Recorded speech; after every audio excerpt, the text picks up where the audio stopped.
میں تو جب بھی سورہ یوسف پڑھتا ہوں نا جی تو دل کی دھڑکن تیز ہو جاتی ہے، رکت طاری ہو جاتی ہے۔ یہ ایک ایسی صورت ہے جتنی بار آپ اسے سنیں تو آپ ایک وکھرے جہاں میں داخل ہو جاتے ہیں۔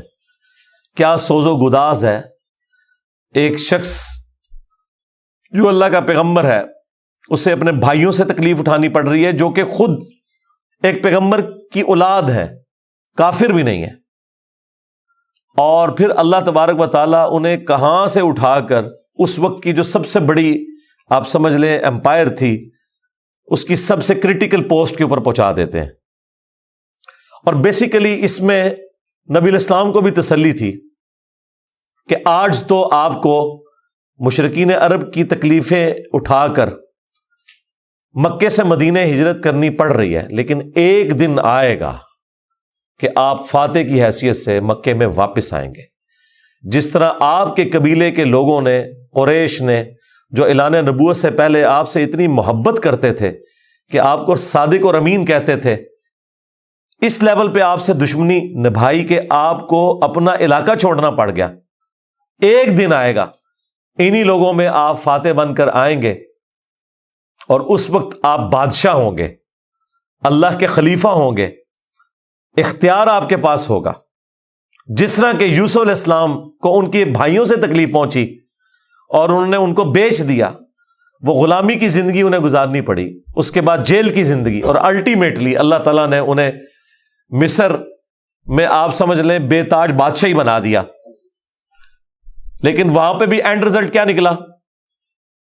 لا تثریب علیکم اليوم، آج کے دن میں تم پہ کوئی گرفت نہیں کروں گا۔ اور یہاں پر بھی نبی علیہ السلام بھی جب آپ کو پتا ہے مکے میں داخل ہوئے تو آپ نے وہی الفاظ دہرائے جو یوسف علیہ السلام نے دہرائے تھے، لا تثریب علیکم اليوم، آج میں تم پہ کوئی گرفت نہیں کروں گا۔ یار یہ اخلاقیات پیغمبروں کے ہی ہوتے ہیں، یہ حوصلہ پیغمبروں کے اندر ہی ہوتا ہے۔ اللہ تعالیٰ ایک خاص انہیں یہ ملکہ دے دیتا ہے، وہ اپنے نفس پر اتنا قابو پا لیتے ہیں کہ اپنے دشمنوں کے لیے اتنا نرمی کا رویہ تمام اختیار کے باوجود، یہ نبیوں کا ہی خاصہ ہے۔ اللہ تعالیٰ ہمیں بھی اس طرح کے اخلاق میں سے حصہ عطا فرمائے، آمین۔ اچھا، ایران والوں نے یوسف علیہ السلام کی پوری یہ جو بایوگرافی سورہ یوسف میں آئی ہے، اس کے اوپر ایک تفصیلی فلم 45 اقساط کے اوپر بنائی ہے فارسی زبان کے اندر، اور کئی زبانوں میں اس کی ڈبنگ ہو چکی ہے۔ عربی کے اندر ہو چکی ہے ڈبنگ، اردو زبان کے اندر پیغام والے جو ہیں کراچی کے پروفیشنل ڈبنگ انہوں نے کی ہے۔ آپ کو لگتا ہی نہیں ہے اردو میں فلم بنی ہے یا فارسی میں، اتنی پروفیشنل اس کی ڈبنگ ہے۔ اس میں انہوں نے وہ پورے حالات و واقعات فلمائے ہیں اور آپ کو اس زمانے میں پہنچا دیا ہے۔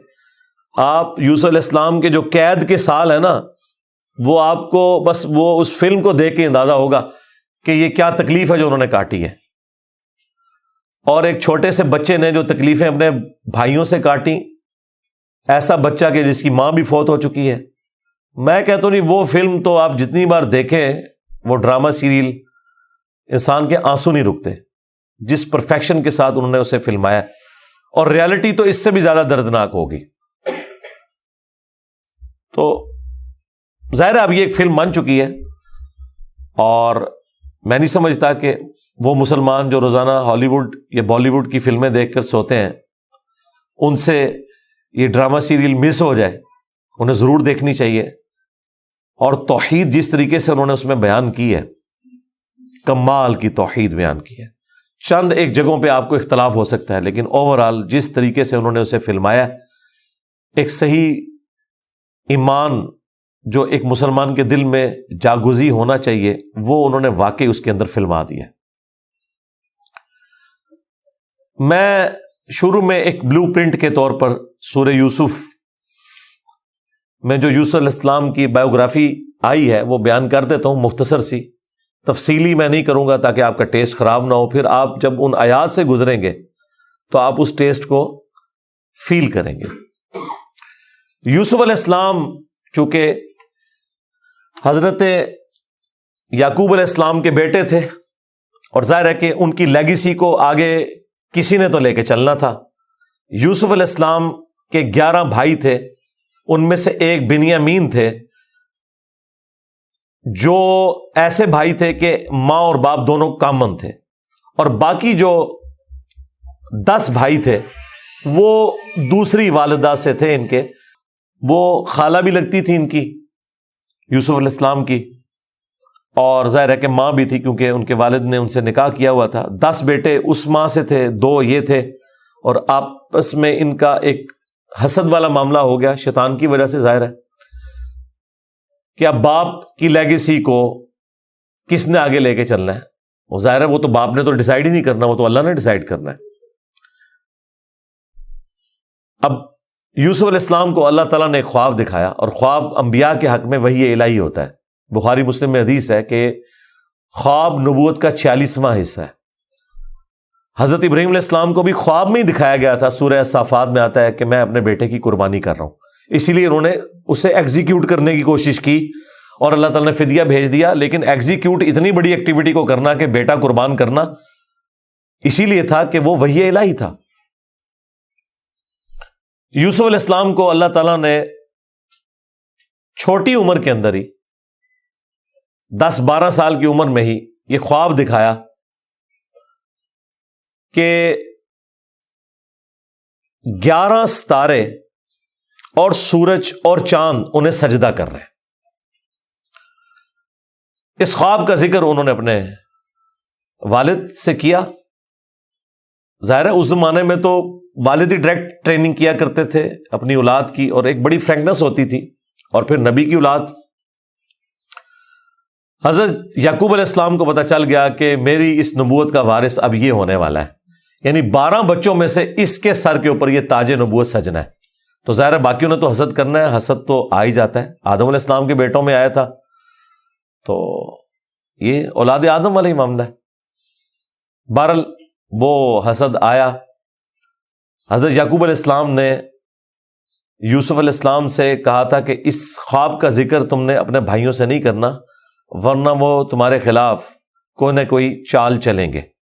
لیکن بہرحال یہ خواب والی بات کسی طریقے سے لیک ہو گئی، یوسف علیہ السلام نے تو نہیں کی، لیکن شاید آپ کی بیوی نے سنی اور انہوں نے باقی بیٹوں تک بات پہنچا دی۔ بہرحال کچھ ہوا ایسا معاملہ، اور ان کو اس اعتبار سے بھی اشارے مل گئے کہ یوسف علیہ السلام کے ساتھ زیادہ برتاؤ ایکسٹرا آرڈنری کرتے تھے یعقوب علیہ السلام، کیونکہ انہیں پتا تھا کہ یہ اللہ کے پیغمبر ہیں، اور انہوں نے اس توحید کی دعوت کو میرے بعد آگے لے کر چلنا ہے۔ حضرت یعقوب علیہ السلام کے جو باقی بیٹے تھے 10، 11واں تو خیر وہ چھوٹا تھا، وہ ان کا چھوٹا بھائی تھا، اس کے ساتھ تو مسئلہ کوئی نہیں تھا۔ وہ 10 بیٹوں نے اپنے باپ سے کہا کہ ہم دیکھتے ہیں کہ آپ بڑے پوزیسو ہیں یوسف کے معاملے میں، اسے آپ ہمارے ساتھ بھیجیں، یہ بھی ہمارے ساتھ کھیلا کودا کرے، جب ہم اپنے جانوروں کو چرانے کے لیے لے جاتے ہیں تو اس کو بھی ساتھ لے جائیں گے، تھوڑی اس کی بھی آؤٹنگ ہو جائے گی۔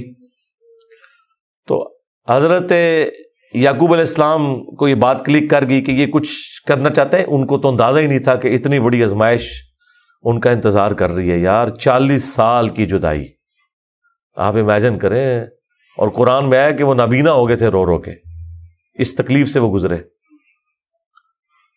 تو انہوں نے کہا کہ مجھے خطرہ ہے کہ تم یوسف کو صحیح طریقے سے دیکھ بھال اس کی نہیں کرو گے، کیئر لیس ہو جاؤ گے، چھوٹا بچہ ہے، کوئی بھیڑیا اس پہ حملہ آور نہ ہو جائے۔ انہوں نے کہا ہمارے ہوتے ہوئے 10 بھائی جس کے ہوں تو پھر تو ہم پھر نام کے ہی جوان ہوئے۔ بہرحال وہ تقدیر میں لکھا تھا، ایسا تو ہونا تھا۔ یوسف علیہ السلام نے وہاں پہنچنا ہی تھا جہاں اللہ تعالیٰ نے انہیں اتنا بڑا منصب عطا کرنا تھا۔ وہی ہوا، تنگ آ کے یعقوب علیہ السلام نے اجازت دے دی، وہ لے گئے یوسف علیہ السلام کو، اور پلان یہ بنایا کہ اسے قتل کریں گے۔ لیکن ایک بھائی تھا جو آڑے آ گیا، اس نے کہا قتل نہ کرو،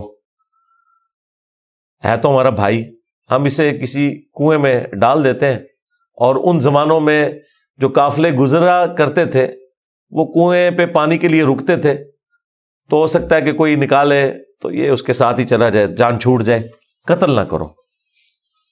اور اس میں وہ یہ بھی کہتے ہیں کہ ہم اس وقت تو یہ ایکٹیویٹی کرتے ہیں، پھر بعد میں اللہ سے توبہ مانگ لیں گے، اللہ تعالیٰ بڑا بخشنے والا مہربان ہے، جو کچھ بھی ہے تیرے محبوب کی امت سے ہے۔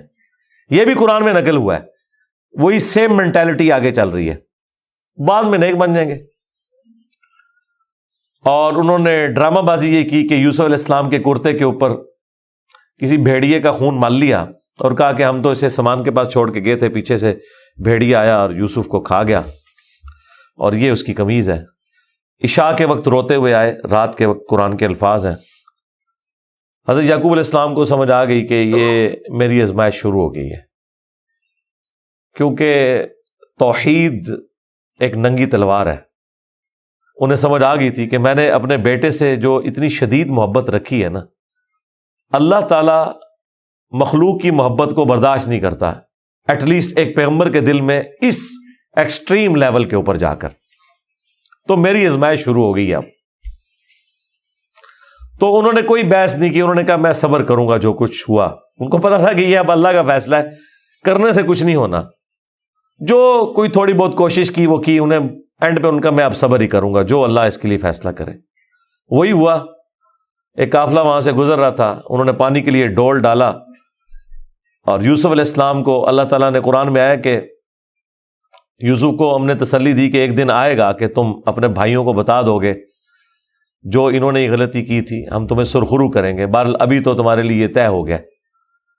اور ظاہر جبرائیل علیہ السلام آنا شروع ہو گئے چھوٹی عمر میں ان کے پاس، ان کی تسلی کے لیے، اسی لیے ڈھارس بندی۔ انہوں نے پانی کے لیے ڈول ڈالا، یوسف علیہ السلام نے وہ پکڑا اور باہر نکل آئے، اور بھائی جو ہیں چھپ کے یہ منظر دیکھ رہے تھے۔ انہوں نے کہا یہ نہ ہو یہ پھر واپس آ جائے۔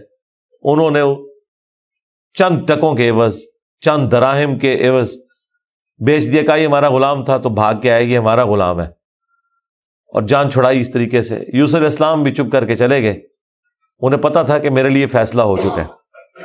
اور کس تکلیف سے وہ مصر تک پہنچے، اور وہاں پہ غلاموں کا بازار لگتا تھا، وہاں بیچنے کے لیے عبرانی غلام، اور پڑھنا لکھنا بھی جانتے تھے، ذہین بہت تھے۔ تو عزیز مصر وہاں سے گزر رہا تھا، یعنی آپ سمجھ لیں بادشاہ کے بعد جو سیکنڈ پوسٹ ہوتی ہے۔ اس نے دیکھا کہ یہ تو شکل ہی غلاموں والی نہیں ہے، یہ کوئی ایکسٹرا آرڈنری بندہ ہے۔ اس نے خرید لیا اور لا کے اپنی بیوی سے کہا کہ یہ میں خرید کے لایا ہوں، اولاد تو ہماری کوئی نہیں، ہو سکتا ہے ہم اسے ہی اپنا بچہ بنا لیں۔ اور یوں یوسف علیہ السلام کہاں دور دراز کے شام کے علاقے جو سویلائزڈ بھی نہیں تھا، بھیڑ بکریاں چرانے والے بدو لوگوں میں سے اٹھ کے اس وقت کی سب سے سویلائزڈ حکومت مصر کی، فرعونوں کی حکومت، آج تک آپ یہ اہرام مصر گیزا کے جو ہے پیرامڈز یہ دیکھ رہے ہیں، یہ ان لوگوں نے تعمیر کیے ہوئے ہیں۔ وہاں پہنچ کے، اور قرآن کے الفاظ ہیں کہ ہم نے یوں اس کے لیے معاملہ آسان کر دیا کہ وہ عزیز مصر کی تربیت میں رہے اور علم حاصل کرے۔ ظاہر ہے کہ وہ کتنی بڑی بڑی میٹنگز ہوتی ہوں گی، جس میں میٹنگ کا ارینجمنٹ کرنا، کھانے پینے کا ارینجمنٹ کرنا، اور ایک خادم کی حیثیت سے باتیں بھی سنتے ہوں گے۔ یوں اللہ تعالیٰ نے ان کی لرننگ کروائی، اور یوں وہ جوانی کی عمر کو پہنچ گئے۔ اب عزیز مصر کی جو بیوی تھی، ظاہر ہے کہ وہ ادھر کا جو ماحول تھا ایک بے حیائی کا، اس کا وہ شکار تھی۔ وہ صرف وہ نہیں تھی، باقی عورتیں بھی تھیں۔ اس کی قسمت مری ہوئی تھی اس اعتبار سے کہ آزمائش سب سے پہلے اس پہ پڑی۔ یوسف علیہ السلام کو اللہ تعالیٰ نے حسن دیا ہوا تھا، تو وہ ان پہ فریفتہ ہو گئی، اور اس نے کوشش کی کہ انہیں برائی پر آمادہ کرے۔ دروازے بند کر دیے، قرآن کے الفاظ ہیں، برائی کی طرف بلایا۔ پہلے بلایا تو کسی اور کام سے تھا، اور اللہ تعالیٰ نے قرآن میں کہا کہ اس عورت نے یوسف کا قصد کیا، یوسف بھی قصد کر لیتا اگر اپنے رب کی نشانی نہ دیکھ لیتا، برہان۔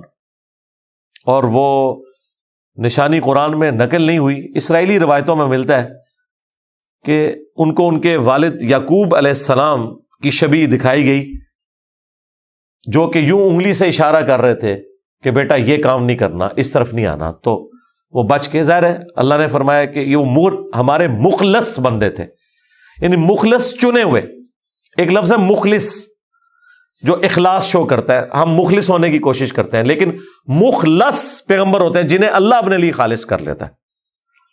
اللہ نے کہا ہم نے بچایا، یعنی انبیاء بھی جو بچتے ہیں نا برائیوں سے، وہ اللہ کی مدد کی وجہ سے۔ بہرحال اس تکلیف سے وہ گزرے، خبر لیک ہو گئی، کیونکہ جب اس نے قصد کیا تو یوسف علیہ السلام بھاگے، اللہ تعالیٰ نے معجزانہ طور پر وہ دروازے کھول دیے، اور یہ سین جس طریقے سے انہوں نے فلمایا ہے پہنچا دیا جی انہوں نے اس جگہ پہ، اس فلم کے اندر ایران والوں نے۔ بہرحال قرآن کے الفاظ ہیں، جب وہ دروازے کے اوپر پہنچے تو وہاں سے عزیز مصر آ گیا، اور پیچھے عورت بھی ہے تو اسے بھی شک پڑ گیا۔ وہاں پہ کوئی سیانہ بندہ تھا جس نے کہا کہ یہ دیکھو کہ اگر یوسف کی قمیض آگے سے پھٹی ہوئی ہے تو یوسف جو ہے وہ مجرم ہے، اور اگر یہ پیچھے سے پھٹی ہوئی ہے تو پھر وہ عورت مجرم ہے، کیونکہ یوسف علیہ السلام بھاگے تھے، اس نے پیچھے دوڑ لگائی ان کو پکڑنے کے لیے، تو پیچھے سے قمیض پھٹی ہوئی تھی اور وہ پیچھے سے پھٹی نکلی۔ ایران والوں نے فلم میں یہ فلمایا کہ وہ ایک شیرخوار بچہ بول اٹھا، لیکن یہ دور کی بات ہے، اگر یہ واقعہ ہوا ہوتا تو سارے کے سارے یوسف علیہ السلام کو اسی وقت نہ مان لیتے کہ یہ تو کوئی عام انسان نہیں ہے۔ مجھے لگتا ہے کوئی سمجھدار آدمی تھا جس نے یہ مشورہ دیا، اور یہ لاجیکل بھی تھا۔ تو عزیز مصر کو پتہ چل گیا کہ اس عورت کی چال ہے، پھر بھی وہ باز نہیں آئی۔ جب اس کی خبر لیک ہوئی تو اس نے کہا میری تو دم کٹ گئی ہے، میں اب ساری عورتوں کی دم کٹواؤں گی۔ اس نے وہ جتنی بڑے اشرافیہ وہاں مصر کا تھا ان ساری عورتوں کو دعوت پہ بلایا، اور سب کے ہاتھ میں ایک ایک چھری دے دی، قرآن کے الفاظ ہیں، اور ایک ایک سیب دیا، اور یوسف علیہ السلام کو کہا کہ ان عورتوں کے سامنے آؤ۔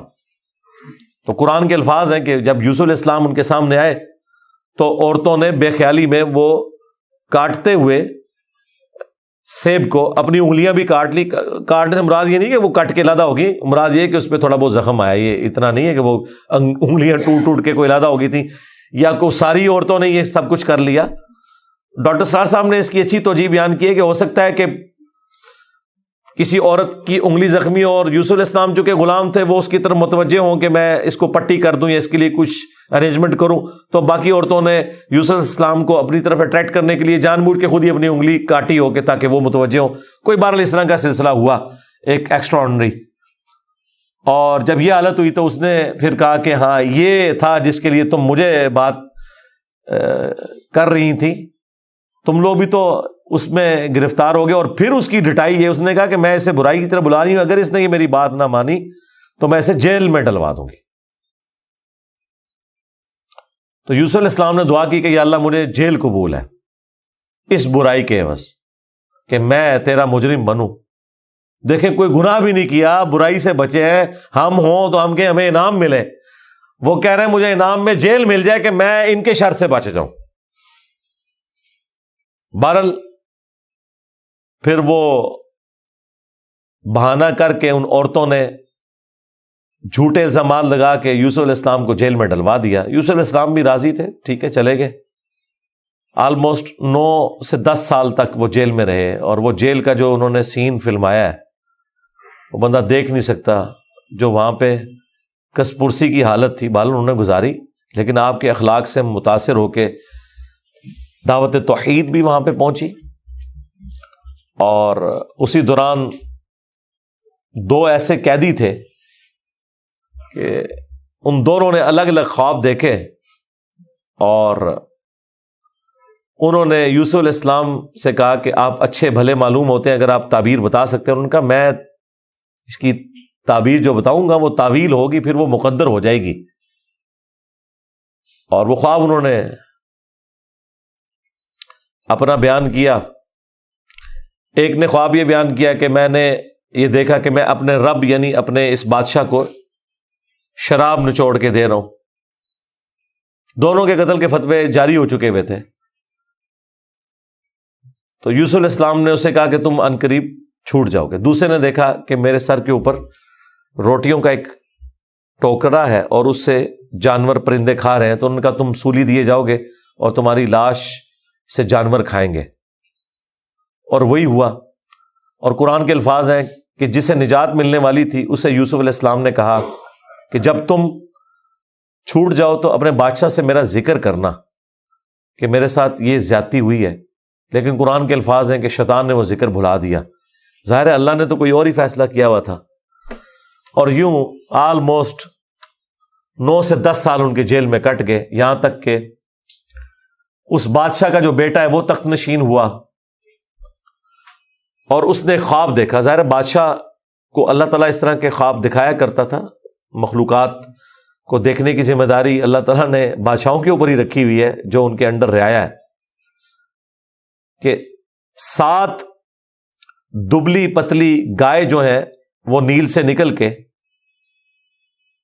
7 موٹی گایوں کو کھا رہی ہیں, اور 7 خشک بالیاں ہیں اور 7 جو ہیں وہ ہری بالیاں ہیں. اب یہ بڑا ایک ایکسٹراڈنری خواب تھا. اس نے اپنے وہ سارے تعبیر بتانے والے بلائے, سب کے سب عاجز آ گئے.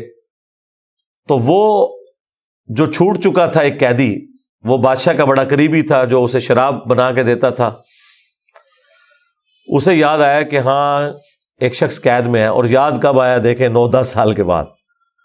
اس نے کہا میں ایک ایسے شخص کو جانتا ہوں کہ جو آپ کو اس کی تعبیر بتائے گا. تو وہ بادشاہ نے کہا ٹھیک ہے اسے لے آؤ یہاں پہ. یوسف علیہ السلام نے تعبیر بتا دی جو باقی معبر نہیں بتا سکے. بادشاہ کو بھی لگا یہ تعبیر اسی طریقے سے ہے کہ 7 خوشحالی کے سال آئیں گے اور اس کے بعد 7 سال آئیں گے 7 ایئرز قحط سالی کے, جس میں آپ یہ والا غلہ جو سٹور کیا ہوگا وہ استعمال کریں گے, اور پھر اس کے بعد بارش ہوگی. 7 سال تک بارش نہیں ہوگی. اور ان 7 سالوں کے لیے آپ نے اپنی وہ والی گندم سنبھال کے رکھنی ہے جو ان خوشحالی کے 7 سالوں میں خوب پیداوار ہوگی. تو بادشاہ نے کہا انہیں بلا کے لاؤ. انہوں نے کہا نہیں پہلے میرا وہ مسئلہ حل کریں جو میرے اوپر الزامات لگا کے ان عورتوں نے اندر کیا. پھر بہرحال وہ معاملہ بھی سیٹل ہوا.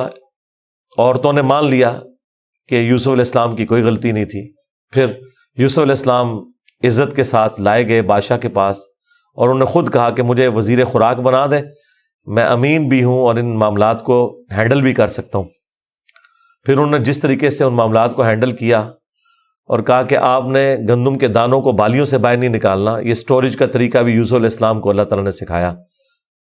یوں گندم خراب نہیں ہوتی, سال ہر سال آپ استعمال کر سکتے ہیں. آج بھی گندم اسی طریقے سے سٹور ہوتی ہے. اب وہ قحط سالی صرف مصر تک نہیں تھی, شام تک بھی پھیل چکی تھی. اور وہی بھائی بالآخر گندم کی تلاش میں مصر آئے. انہیں تو پتہ ہی نہیں تھا کہ ان کا بھائی یہاں کا بے تاج بادشاہ بن چکا ہے. یوسف علیہ السلام نے انہیں پہچان لیا. ان تو سوچے نہیں تھا کہ یہ سب کچھ ہوا. کوئی اس وقت انٹرنیٹ کوئی اس طرح کی تو چیز ہے ہی نہیں تھی. تو یوسف علیہ السلام نے انہیں غلہ دیا اونٹ بھر کے, اور جاتے ہوئے خادمین کو کہا کہ ان کی جمع پونجی بھی آپ نے ان کے اسی سامان کے اندر رکھ دینی ہے تاکہ یہ متاثر ہوں اور اگلی دفعہ پھر آئیں. اور پھر ان سے انٹرویو کیا تو انہوں نے کہا ہمارے تو اس طرح بھائی ہیں, ایک بھائی ہے وہ ہمارے والد صاحب تو اس کو اپنے سے جدا نہیں ہونے دیتے, اس کے اندر وہ اپنے اس بیٹے کو تلاش کرتے ہیں جسے بھیڑیا کھا گیا تھا, اور وہ بیٹا سامنے تھا. یوسف علیہ السلام کے بارے میں اللہ تعالیٰ فرماتا ہے کہ یوسف علیہ السلام یہ باتیں سن رہے تھے اور دل ہی دل میں کہہ رہے تھے کہ تم ظالم ہو, لیکن اللہ کی طرف سے اجازت نہیں تھی. ان کا اچھا پھر تم دیکھ رہے ہو اس بھائی کا بھی سامان میں تمہیں دیتا ہوں, اگلی بار اس بھائی کو ساتھ لے کے آؤ گے ورنہ میں تمہیں سامان نہیں دوں گا. ظاہر کسی بہانے سے تو بلانا تھا نا. اور واپس جب پہنچے انہوں نے دیکھا یہ تو اتنا فیاض بادشاہ ہے, اس نے تو ہماری وہ جمع پونجی جو بھی تھا, کوئی کاٹن لے کے گئے تھے, یا اس وقت تو بارٹر سسٹم ہوتا تھا نا, وہ واپس کر دی ہے. تو اپنے والد سے کہا کہ آپ اپنا وہ بیٹا بھی بھیجیں, وہ تو بڑا اچھا بادشاہ ہے. تو ان کا نا ایک دفعہ تم اسی کے بھائی کو لے گئے تھے, وہ واپس نہیں آیا, اس کو تو میں اب الگ نہیں کروں گا. ان کا ابا جی پھر بھوکے ہی مریں گے.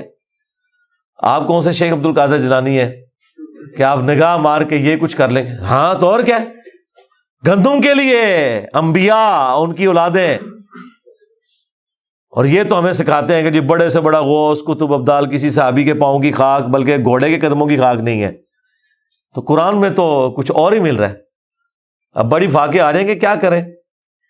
ان کا ٹھیک ہے بس دوسرا بھی اب دیتا ہوں. اور پھر اس میں انہوں نے ایک جملہ بولا کہ قریب ہے کہ اللہ تعالیٰ مجھے میرا یوسف بھی واپس کر دے. انہیں پتا چل گیا کہ ابھی بھی میری آزمائش باقی ہے. میں نے یوسف کو بنیامین میں تلاش کرنا شروع کر دیا تھا. ابھی بھی وہ والی کامل توحید جو اللہ کو ریکوائرڈ ہے نا, جو پیغمبر سے ریکوائرڈ ہے, ایکسٹرا آرڈنری, والذین آمنوا اشد حبا للہ, اس کا بھی اعلیٰ ترین درجہ. تو انہوں نے کہا بہرحال مجھ سے پکا عہد کرو کہ اس بھائی کو واپس لے کے آؤ گے یہاں تک کہ سارے قتل ہو جاؤ, پھر تو معافی ہے, ادروائز تم لوگ زندہ واپس آئے اور اس کو نہ لائے میں تمہیں معاف نہیں کروں گا. ان کا جی ابا جی عہد کرتے ہیں جی, بے فکر ہو جائیں آپ, ایسے ہی ہوگا. لے گئے. اب وہاں تو یوسف علیہ السلام نے پلان کیا تھا. جاتے ہی انہوں نے بنیامین کو تو اپنے پاس بلا کے کہا کہ میں تیرا وہ گم شدہ بھائی یوسف ہوں, بلکہ ان کی نظر میں تو وہ سمجھ لیں فوت ہی ہو چکے تھے.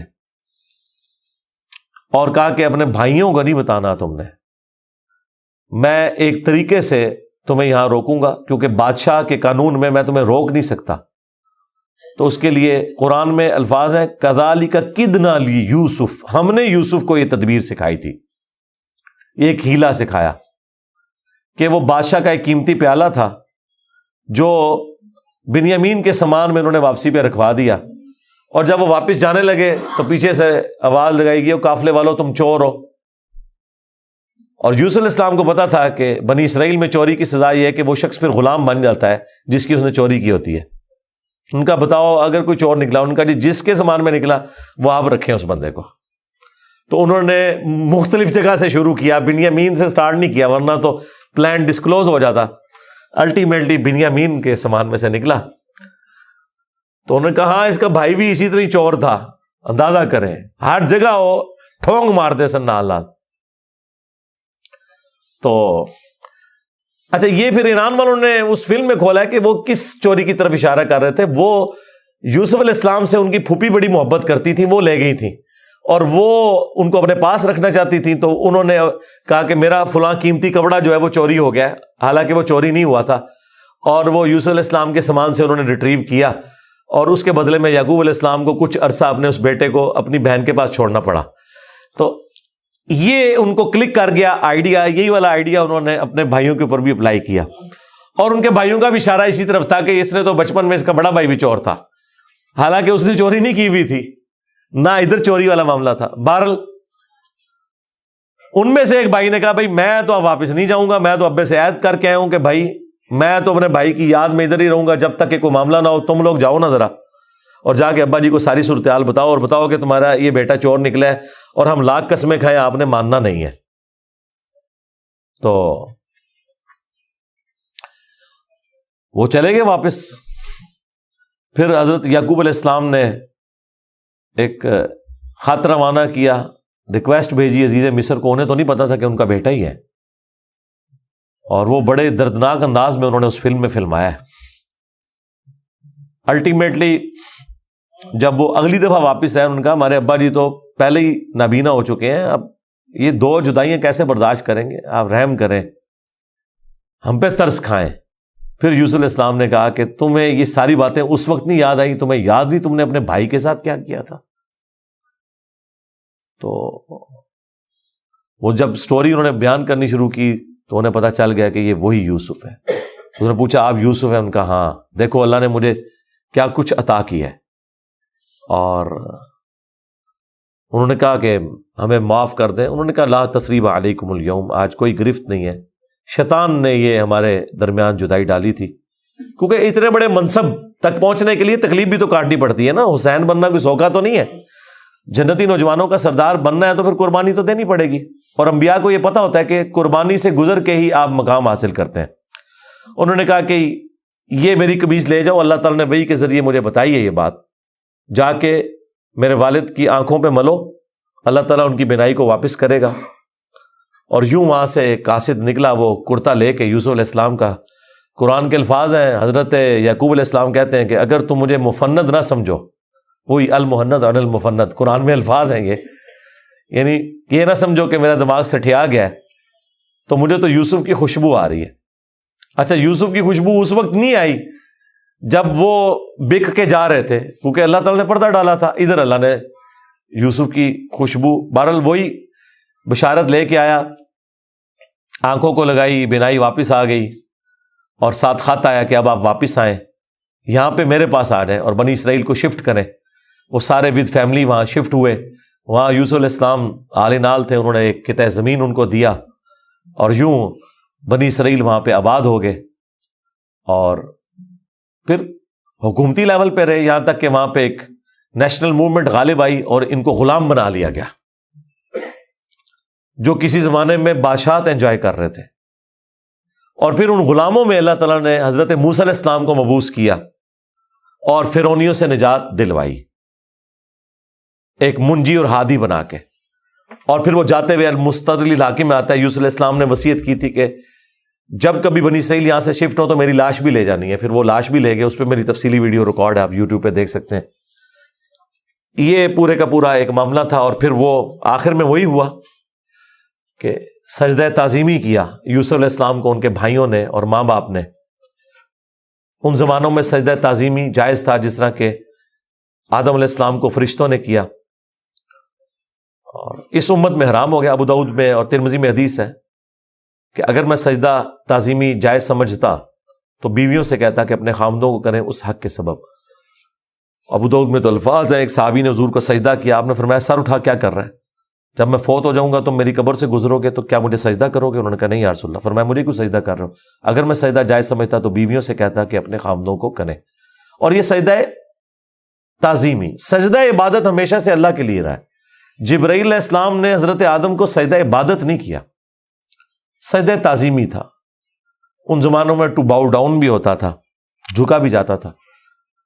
ہمارے نبی علیہ السلام پر اللہ تعالیٰ نے جو ختم نبوت فرمائی تو توحید بھی ایسی کامل کی ہے کہ اب یہ سب کی سب معاملات ختم.